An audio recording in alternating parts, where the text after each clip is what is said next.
Okay, so the real quarterback rating formula is truncated. And what we mean by truncated is you've got to round it down to a certain level or round it up to another certain level. The idea here is to keep one stat from really blowing up the entire quarterback rating, okay? So all of these truncated parts of the formula have to be either between 0, can't get any lower than 0, which means we wouldn't have any negatives, and we also wouldn't go above 475 divided by 12. Okay, which is, I think, 158 point something or whatever. So there's a max and a min to each pieces of these parts of the formula. So let's just take an example. Let's take the percent touchdown part. Percent touchdowns over 3.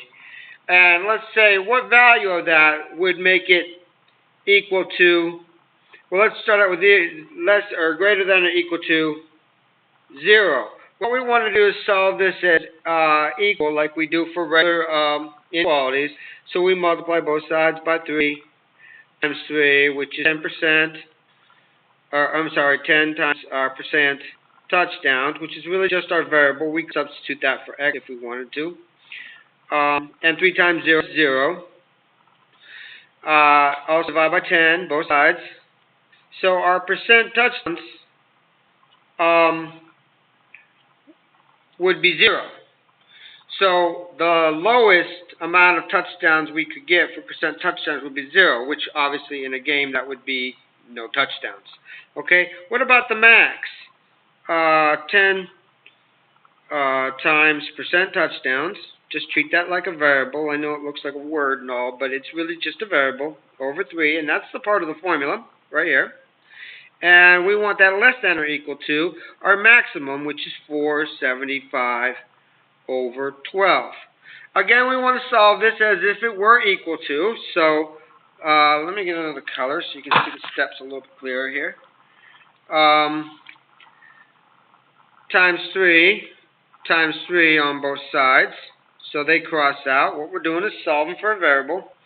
So now we're left with 10 times the percent touchdown, which is, again, our variable. It's what we're solving for. And over here we have 3 times 475. Okay? And now the next step, to get the variable alone, is divide both sides by 10. This is stuff that's solving that you should be... Oh, and that 12, by the way, that 12 was still down here as well. It didn't leave from before. Okay, so there you go. And so now those cross out. So percent touchdowns will be our answer when we put all that into the calculator. Just punch that into the calculator, and you should get about 11.88. So our highest percent touchdown could be 11.8. So percent touchdowns. We can just make a little interval here. Must be greater than 0. And must be less than or equal to 11.88. So let's say someone threw 10 passes and 5 of them were touchdowns. Okay, that would be a 50%. That would be a 50% touchdown percentage. Okay, but we couldn't use the 50 in here. We really, the highest we could go is 11.88%. So anything bigger than 11.8 has to be rounded down to 11.88. So that's what they mean by truncated. And each point, all you do is set that equal to 0 and set it equal to 475 over 12. And you can solve it just by simple algebra.